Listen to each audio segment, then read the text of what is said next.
sucede todo esto? Porque la rebelión está en el corazón, la rebelión está en la mente, la rebelión está en las acciones de los individuos que hacen airar a Dios. Y por consecuencia, cuando se hace airar al Señor, se pierde el contacto con Dios, porque Dios no quiere saber de rebeldes. Podemos analizar la humildad del Señor Jesucristo. Podemos analizar la obediencia al Señor Jesucristo. Podemos relatar la vida de Moisés. Podemos relatar la vida de cuántos hombres de Dios murieron por causa de estos hombres rebeldes que se enfrentaron a los profetas y los mataron. Por una palabra de consejo, Moisés diciéndoles que no fueran rebeldes, queriéndolos ellos apedrear. Entonces, cuando nosotros vamos a la palabra y podemos ir a la Torá, nos está diciendo lo mismo. Nos dice que este pueblo constantemente se rebelaba contra Dios. De tal manera que cuando estuvieron en el gobierno de los medos y los persas, aquellos pueblos árabes dijeron: mira, oh rey, estos han sido rebeldes y así, así, así. ¿Por qué esa historia? ¿Por qué? Cuando Dios separó de entre las naciones a un hombre llamado Abraham, conforme al corazón de Dios, caminó con Dios, obedeció a Dios, le creyó a Dios, tanto que iba a sacrificar su hijo porque Dios se lo pidió. Pero Dios no aceptó que hiciera eso, por cuanto era la heredad, su hijo de la herencia. Y es por eso pues que podemos ver que el comienzo del pueblo de Israel es perfecto, es bueno, es grato ante los ojos de Dios, es agradable. Dios habla con Abraham y lo considera su amigo. Sin embargo, pasado el tiempo, podemos ver cómo se va desencadenando la rebelión. Y eso que Abraham viene de un pueblo pagano amorreo, donde adoraban todo tipo de divinidades, su padre, Tera o Taré, y podemos encontrarlo a él hablando con Dios con él, que le dice que se vaya de su tierra y de su parentela, y que de él saldrá una nueva nación. Dios quería un hombre que se pusiera enfrente y que fuera conforme a su corazón y que lo amara, para ser una nación en especial, una nación que agradara a Dios, una nación que le diera la gloria a Dios, una nación que no se avergonzara de su Dios, una nación que fuera bendecida por Dios, una nación que fuera próspera, una nación que fuera humilde, una nación que fuera una buena nación y una nación que fuera capaz de poder discernir entre el bien y el mal. Pero ¿qué sucede? Tenemos como eventos Isaac, su hijo de Abraham, un hombre sencillo. No se encuentran nada de ningún hecho en contra de Isaac, uno de los mejores hombres de la Biblia, pero pasivo, pero un hombre que era conforme al corazón de Dios, un hombre que no se le oyen escándalos de ningún tipo. Igual excepciones de la regla con Abraham cuando tomó a Agar la egipcia por orden de su mujer Sara. Y después tiene otros hijos de Setura que son los mismos descendientes de los árabes. Entonces podemos ver pues que desde un principio viene el odio, viene la maldad, viene el egoísmo, viene la codicia y viene a muchos eventos destructivos en la vida y en la nación de Israel. Podemos ver pues, hermanos de los árabes, hermanos Jacob con Esaú, y también descendiente en su genealogía con árabes. Y yo no tengo nada que ver con árabes, ni con judíos, ni con nadie. Estoy relatando los hechos que marcan la palabra de Dios, porque quiero llevar este mensaje analizándolo, cómo es que se dan estos eventos y por qué. Entonces, cuando miramos la vida de Jacob, Jacob tiene que irse de su casa también por los celos y la contienda de su hermano Esaú, porque Dios ya había dicho que su corazón de Dios era con Jacob, no con Esaú, por cuanto Esaú irritaba a Dios, yendo detrás de las mujeres cananeas, yendo detrás de los cananeos y de su idolatría. Es por eso que Dios no se complació de Esaú. Y podemos ver que a pesar de todas las cosas, Dios bendijo a Esaú y bendijo a Ismael. Y tienen extensos territorios, que ninguna nación tiene tanto territorio como ellos, excepciones ¿cómo se llama? Rusia, China, la India y otros, o quizás sean los únicos. Pero tantas tierras que tienen para labrar, que no entiendo la razón por qué los árabes revueltos, pero son dos tribus, y estas dos tribus son los cameos y estas tribus son los jafetitas, que han hecho un gran complot contra Israel. Ahora, cuando vamos a la historia, encontramos cómo Jacob sufre, cómo él anda allá con Labán, el hermano de su madre. Allá toma mujer para sí y le dan a su otra hermana. Bueno, ustedes conocen la historia, no la quiero relatar. Y de ahí le nacen los hijos, y a los 14 años de estar con Labán, él agarra y dice, me voy. Pero Dios, el Dios de Israel, Israel es Jacob. Dios le cambió el nombre, le puso Israel, y es el nombre de una nación ahora, que son los descendientes de ese hombre llamado Jacob. Y por ende, nosotros somos parte de ello. Entonces, cuando Dios llama a Jacob y le habla y le dice de que vaya y que allá va a estar con sus padres, ¿qué sucede? Labán, un tramposo. Labán, ¿qué les puedo decir? Él cuidaba las ovejas y no miraba el fin de su bendición, de su ganancia, hasta que Dios empezó a bendecir a Jacob. Y empezó Dios a tratar con Labán. Y empezó Dios a abrirle las puertas a Jacob. Y empezó Dios a mostrarse a Jacob cara a cara. Y empezó Dios a bregar con todos aquellos que en el pasado del tiempo estaban ellos dispuestos a seguir con su odio quizá. Bien, entonces dice la palabra que antes de que él se encontrara con su hermano Esaú, que venía a recibirlo, pero no se sabe de qué manera, porque dice que traía como 400 hombres. Lógico que 400 para un hombre con 4 mujeres y criados y vacas, y era también imposible de poderse defender. Si era que venía por aquello, de que dice que le quitó la primogenitura, la bendición, que no sé qué, cuando él solito se la dio a Jacob. Jacob no lo presionó. Jacob actuó con astucia y dijo, dámela, y le dio el plato de comida. Pero claro que en el corazón de Dios ya estaba Jacob. Lo único que Jacob se adelantó a Dios. Y por eso le pasan las consecuencias que le pasaron. Ahora, cuando nosotros vemos la vida de todos estos hombres que relatan las experiencias que vivieron con Dios, las experiencias que vivieron con aquel pueblo, las experiencias que vivieron con los demás pueblos, encontramos a un Josué enredado en batallas que él no buscó, pero que Dios iba a dar todos los pueblos cananeos al pueblo de Israel salido de Egipto. Pero ¿qué sucede?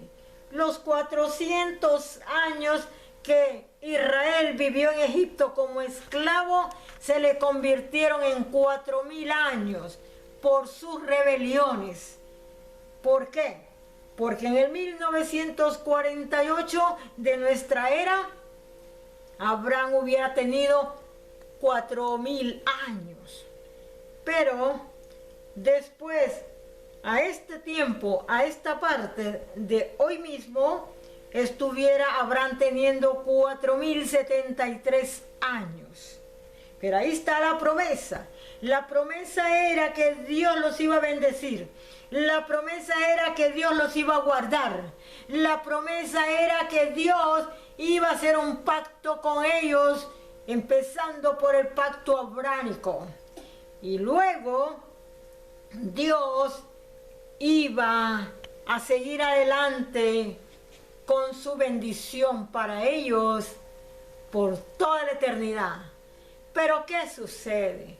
En el camino ellos se desvían, en el camino se rebelan, en el camino ellos no se acuerdan de la obediencia de sus antiguos padres, no se acuerdan cómo ellos de la mano caminaban con Dios y Dios con ellos. Es por eso pues que con el pasar del tiempo, siendo un pueblo que Dios lo ha amado desde las entrañas de su ser, por decir así, es un pueblo que unos cuantos, un remanente fiel le adora en espíritu y en verdad, pero la mayoría se le rebelan.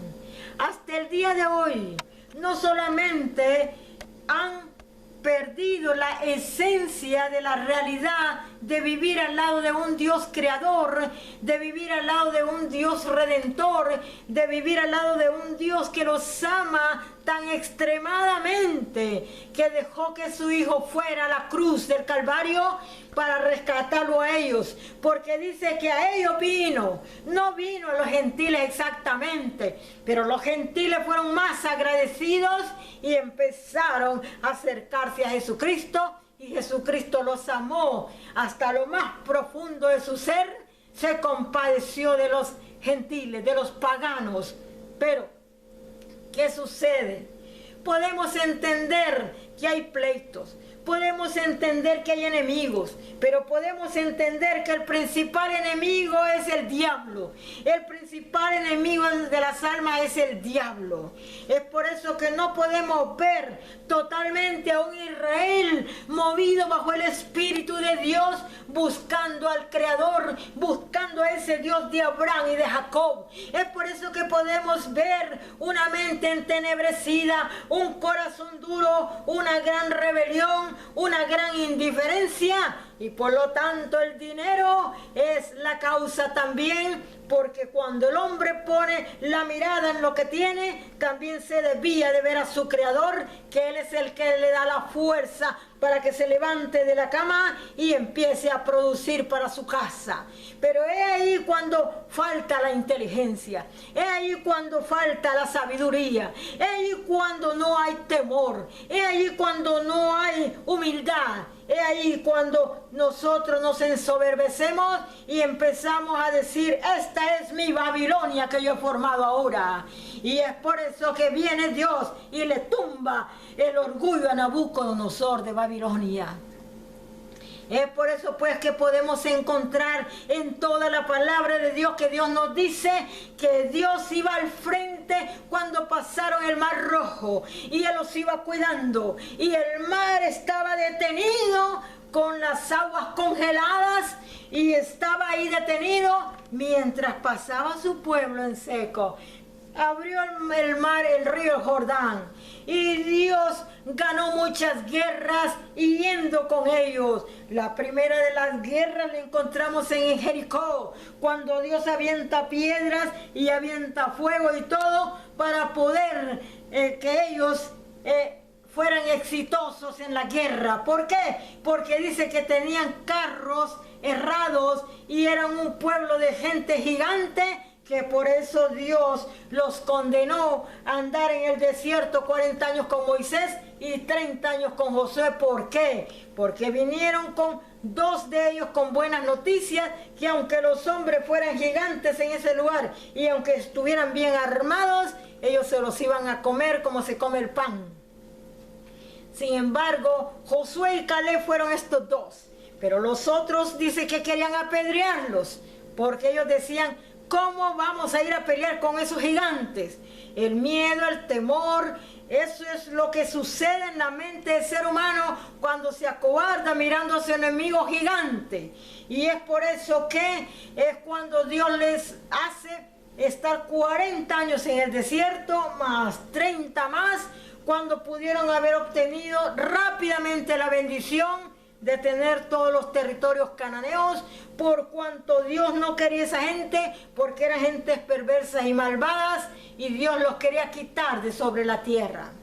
Ahora bien, cuando encontramos a Josué enfrascados en las guerras, dice Deuteronomios, en el libro 10 parece que encontramos, cuando van, fíjense, no, en el 10 podemos encontrar también otro evento, otra relatividad, otro hecho que nos lleva otra vez a mirar las obras del hombre en su rebelión. Dice, en aquel tiempo Jehová me dijo, lábrate 2 tablas de piedra como las primeras y sube a mí al monte y hazte un arca de madera. Esta es la segunda ocasión cuando la primera Dios con su dedo viene y en el monte Sinaí le da las tablas de la ley. Por 40 días Moisés en el desierto, y cuando él baja empieza a mirar la danza y la idolatría, adorando a un ¿cómo se llama? A un becerro. Parece que es becerro, dice la palabra. Entonces, ¿qué sucede? Y viene Moisés y destruye su danza y destruye al animal, y luego dice que les da a beber como chocolate al animal. Se los deshace y era de oro, y ellos se quitaron los zarcillos que tenían, se quitaron todo y empezaron a hacer al becerro. Y es por eso que cuando vemos la ira de Moisés, porque Moisés sabía perfectamente quién era Dios, sabía él quién era este creador que los había llevado por el desierto, que los había prohijado por tantos siglos, que había caminado siempre con ellos, que siempre él estuvo atento a sus necesidades, a sus súplicas, a su llanto. Y sin embargo, dice la palabra de Dios, de que ellos en aquel momento, cuando no miraron a Moisés aquellos 40 días, empezaron a pedir que se les hiciera un becerro de oro. Y entonces dice que ellos danzaron, se postraron, se rindieron, hicieron como orgías delante del becerro, que eran todos esos animales que se adoraban en Egipto. Y hoy en día, esa es la misma simbología que tienen los hombres de negocios, pero es una simbología satánica. Entonces, ¿qué podemos ver? Dios dándole las tablas de la ley hechas de su dedo de él, para que un pueblo no solamente fuera un pueblo, que tuviera leyes y tuviera tierra. A eso iban a agarrar las tierras. Las tierras son de Dios. Así que entonces, y luego en el trayecto del camino se encuentra Dios ya con este problema, y muchas veces pasaron tantos problemas que si yo se los relato ahora, creo no termino toda la noche. Así pues, cuando viene en el capítulo 10, dice que ya es la segunda vez que se hacen las segundas tablas, porque las primeras Moisés se las aventó al becerro y el becerro se quemó. Bajó fuego del cielo y se quemó. Y la ira de Dios se desató. Y luego, ¿qué pasa? Y Dios siempre mirando cómo llegarle a este pueblo, pero ellos alejándose. De tal manera que el pueblo dice, Moisés, habla tú con Dios, porque nosotros no queremos hablar con él porque nos va a matar. Esa es la respuesta de un pueblo que no se atreve a acercarse a su creador porque él mismo se conoce quién es. Ahora, yo no estoy hablando de Israel, yo estoy hablando de lo que dice la palabra, porque todos los pueblos, dice la palabra de Dios, han bebido del vino de la ira de Jehová, que pronto se desatará sobre la tierra.